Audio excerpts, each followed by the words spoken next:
Good morning students, स्वागत है आप सभी का मेरे यूट्यूब चैनल गोल्स क्रिएटर में।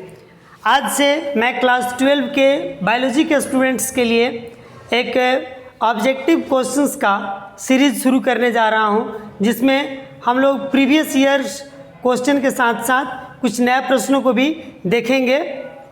तो आइए देखें सीरीज़ के इस पहले भाग में, फर्स्ट डे में शुरू के कुछ प्रश्नों को। यहाँ पे क्वेश्चन नंबर 1 दिया गया है, आरएनए के पायरिमिडीन में पाया जाता है। ऑप्शन हमारे पास है cytosine, thymine, adenine, guanine, cytosine, uracil और थायमिन, यूरेसिल। अब हम देखें कि कौन सा ऑप्शन हमारा सही है। अगर हम डीएनए और आरएनए के स्ट्रक्चर के बारे में देखें तो हम देखते हैं कि डीएनए में एडेनिन के साथ थायमिन जुटा होता है डबल बॉन्ड के साथ, जबकि ग्वेनिन के साथ साइटोसिन ट्रिपल हाइड्रोजन बॉन्ड के साथ जुटा होता है। उसी तरीके से आरएनए में एडेनिन यूरासिल के साथ जुटा होता है, जबकि ग्वेनिन साइटोसिन के साथ जुड़ा होता है। हम देखते हैं इन दोनों ही स्ट्रक्चर में कि ग्वेनिन साइटोसिन यहाँ भी है, यानी कि डीएनए में भी, और ग्वेनिन साइटोसिन आरएनए में भी है। एक चीज़ जो अंतर आता है डीएनए और आरएनए में वो ये है कि डीएनए में एडेनिन के साथ थायमिन जुटा होता है, जबकि आरएनए में एडेनिन के साथ यूरासिल जुटा होता है। तो हमसे यहाँ जो भी ऑप्शन पूछा गया है कि आरएनए में पायरिमिडीन में पाया जाता है, पायरिमिडीन में क्या पाया जाता है, तो उस आरएनए के पायरिमिडीन में यूरासिल का होना निश्चित है। तो आइए देखें कि इस सभी ऑप्शंस में से यूरासिल कहाँ है। हम देखते हैं कि यूरासिल इसमें है, तो हमारा ऑप्शन नंबर सी सही है। और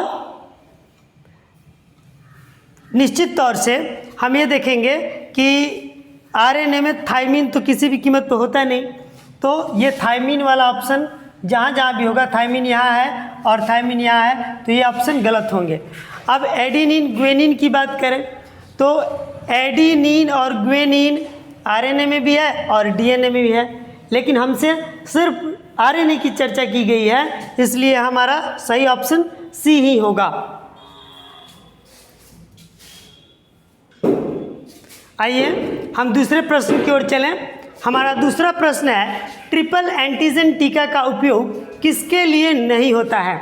हमारे पास ऑप्शन है डिप्थीरिया, पर्ट्यूसिस, टाइफाइड और टेटनस। सबसे पहले हम ये जानें कि ये ट्रिपल एंटीजन टीका क्या होता है। तो देखिए यहाँ पे मैंने लिखा है कि वैसा टीका जिसका प्रथम 3 डोज 4 सप्ताह के अंतराल पर, 4-4 सप्ताह के अंतराल पर दिए जाते हैं।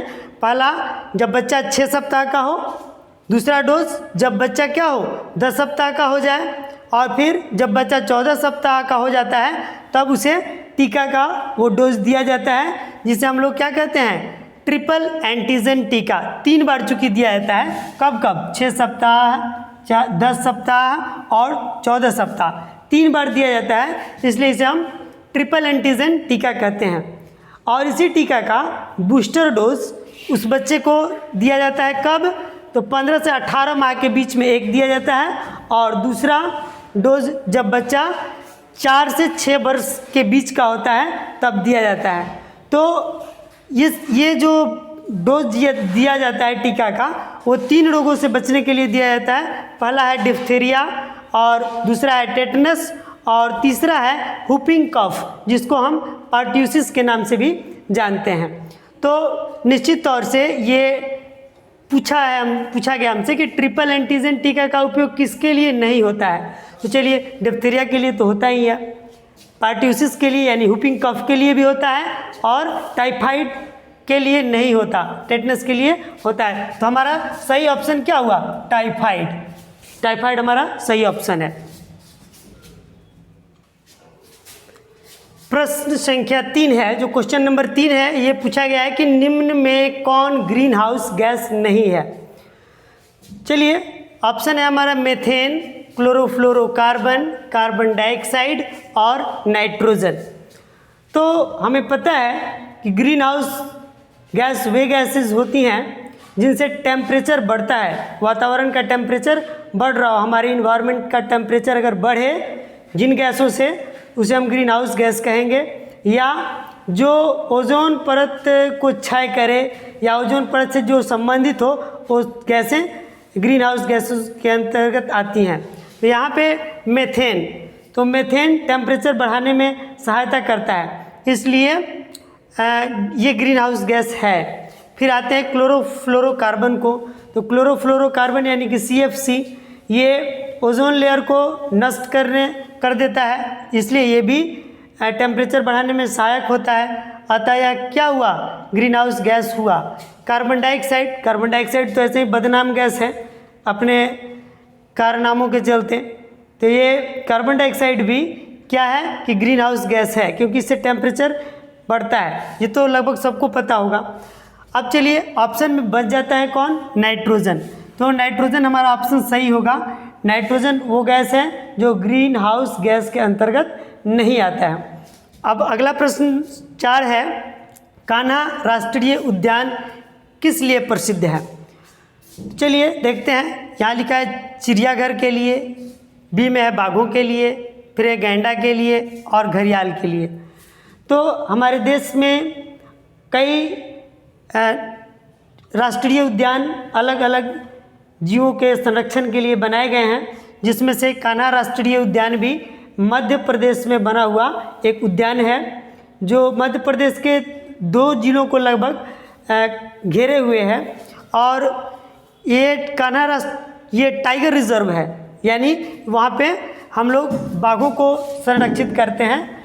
कान्हा टाइगर रिजर्व के नाम से हम इसे जानते हैं। ये राष्ट्रीय उद्यान मध्य भारत का सबसे बड़ा उद्यान है, राष्ट्रीय उद्यान है, और साथ ही साथ ये भारत का पहला टाइगर रिजर्व है।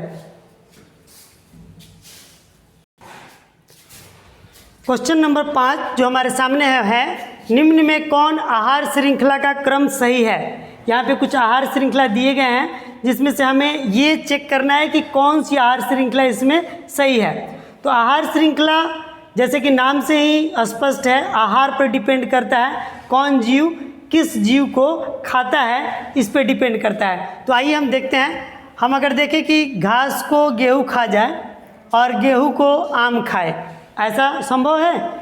घास को गेहूँ खाएगा नहीं, और गेहूँ को आम भी नहीं खाएगा, यानी कि हमारा ये ऑप्शन गलत है। अगर है कि बकरी को गाय खा जाए और गाय को घास खाए, ये भी संभव नहीं है, इसलिए ये भी गलत है। और डी नंबर में हम देखते हैं कि घास को मछली खाए और मछली को बकरी खाए, ये भी संभव नहीं है। हमारे पास संभव क्या है कि घास को बकरी और बकरी को शेर खा जाए, तो ये संभव है, क्योंकि घास को बकरी खाती है और बकरी को शेर खाता है, इसलिए हमारा सही क्रम सी है। हमारा छठा प्रश्न है, न्यूक्लियोसाइड है। Option A sugar plus nitrogen युक्त बेस, यहाँ बेस होना चाहिए, यहाँ गलत हो गया है, नाइट्रोजन युक्त बेस। और नंबर बी है शुगर और फॉस्फेट, और नंबर सी है नाइट्रोजन युक्त बेस और फॉस्फेट, और डी है इनमें से कोई नहीं। तो इसको समझने के लिए ये क्वेश्चन बहुत महत्वपूर्ण है क्लास 12 के लिए, क्योंकि बार बार सब्जेक्टिव क्वेश्चन में भी पूछा जाता है कि न्यूक्लियोटाइड और न्यूक्लियोसाइड में अंतर बताएं। तो सबसे पहले हम लोग ये समझें कि न्यूक्लियोटाइड क्या होता है और न्यूक्लियोसाइड क्या होता है। देखिए 2 वर्ड यहाँ पे लगे हुए हैं, एक है टाइड, एक है साइड। तो टाइड जो जोड़ ले और साइड जो अलग कर दे, अपने से हटा दे। तो देखिए यहाँ पे न्यूक्लियोटाइड में sugar plus nitrogen plus phosphate, यानी कि फॉस्फेट जिसमें जुटा हो, जिन चीज़ों में शुगर और नाइट्रोजन बेस के साथ फॉस्फेट ऐड हो, उसे हम न्यूक्लियोटाइड कहेंगे। टाइड हो गया है, जुट गया है, और जिसमें फॉस्फेट क्या है, साइड हो गया है, हट गया है, नहीं है, उसे हम न्यूक्लियोसाइड कहेंगे। तो यहाँ पे होगा शुगर और नाइट्रोजन बेस, यानी कि फॉस्फेट उसमें नहीं होगा। तो यहाँ पे हम देखेंगे कि कौन सा ऐसा ऑप्शन है जिसमें फॉस्फेट नहीं है और 2 चीज़ें हैं, शुगर और नाइट्रोजनी बेस। तो यहाँ पे देखेंगे शुगर और एक नाइट्रोजन युक्त बेस, पहला ही ऑप्शन दिया गया है, यानी कि इसका ऑप्शन नंबर ए सही है।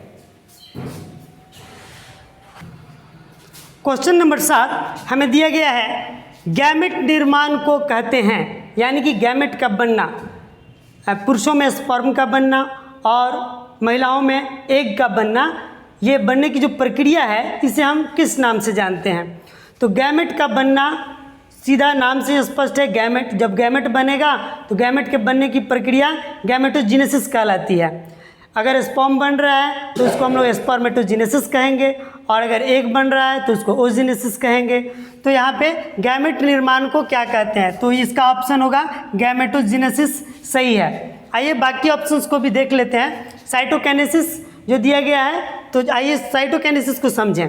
सेल डिवीज़न के समय साइटोप्लाज्म का बंट जाना, साइटोप्लाज्म जब बढ़ता है तो वो प्रक्रिया साइटोकाइनेसिस कहलाती है। और स्पोर का बनना, जब विषम परिस्थिति होती है और वैसी स्थिति में कोई पौधा या कोई जीव अपना स्पोर बनाता है अपने संतति को संरक्षित रखने के लिए, तो स्पोर बनने की यह घटना स्पोरोजेनेसिस कहलाती है। तो निश्चित तौर से गैमेट निर्माण की जो प्रक्रिया होगी वो क्या कहलाएगी? गैमेटोजेनेसिस कहलाएगी। अब इसी को घुमा के भी पूछ सकता है, स्पर्म बनने की प्रक्रिया क्या कहलाएगी? तो स्पर्मेटोजेनेसिस। और एग बनने की प्रक्रिया क्या कहलाएगी? ओजेनेसिस। और एग और स्पर्म दोनों के बनने की प्रक्रिया क्या कहलाएगी? यानी कि गैमेट के बनने की प्रक्रिया तो होगी गैमेटोजेनेसिस। क्वेश्चन नंबर 8 में हमसे पूछा गया है रेस्ट्रिक्शन एंजाइम है एक्सोन्यूक्लियस, एंडोन्यूक्लियस, लाइगेज या पॉलीमरेज। तो हम देखेंगे कि रेस्ट्रिक्शन एंजाइम वे एंजाइम होते हैं जो डीएनए को किसी विशेष जगह से काटने का काम करते हैं। यानी कि डीएनए की कैंची है जो डीएनए को काटने का जो काम करें उसे हम रेस्ट्रिक्शन एंजाइम कहते हैं। इसे हम रेस्ट्रिक्शन एंडोन्यूक्लियस के नाम से भी जानते हैं। तो निश्चित तौर से रेस्ट्रिक्शन के साथ एंडोन्यूक्लियस शब्द जुटा हुआ है, तो रेस्ट्रिक्शन एंजाइम एंडोन्यूक्लियस है।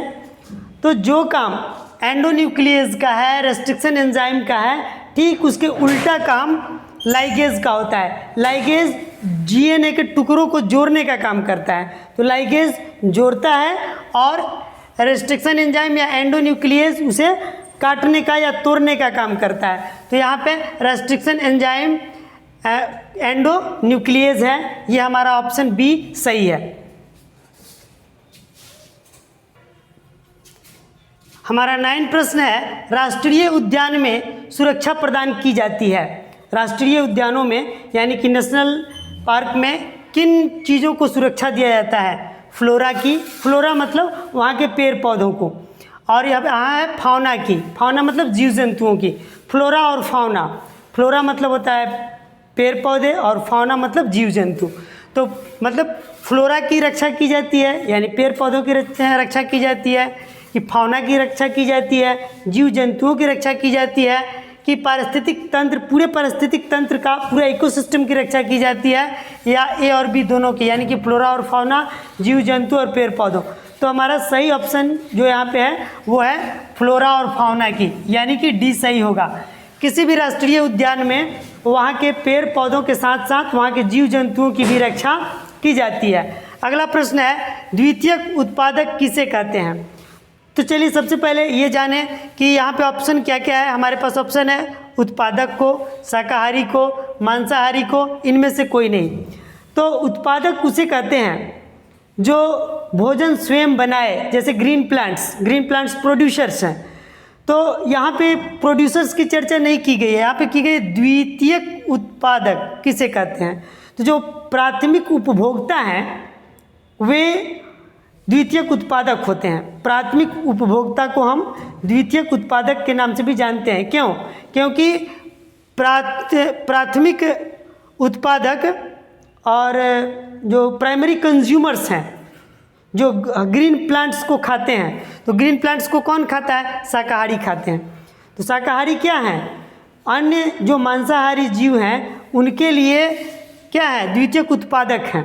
तो इसलिए हम शाकाहारियों को द्वितीयक उत्पादक के नाम से जानते हैं।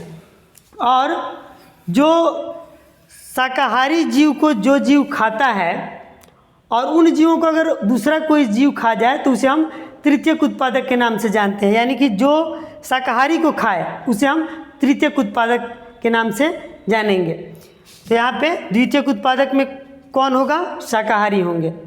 तो आशा है ये आज के इस वीडियो के 10 प्रश्न आप लोग समझ गए होंगे।